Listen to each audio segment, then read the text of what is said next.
Welcome to English in a Minute. Salt is a common cooking ingredient. But why would a person decide to put salt in a wound? It can be a bad idea to date your best friend. Oh, I agree. Look at what happened to our friend Josh. Exactly. He started dating his best friend, then all of a sudden, she left him and broke his heart. And then to pour salt in the wound, she started dating his roommate. Pouring salt on a wound that is open and bleeding really hurts. Some say using salt this way was a type of torture.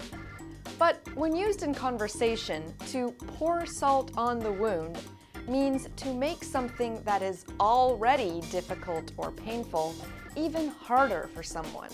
And that's English in a Minute.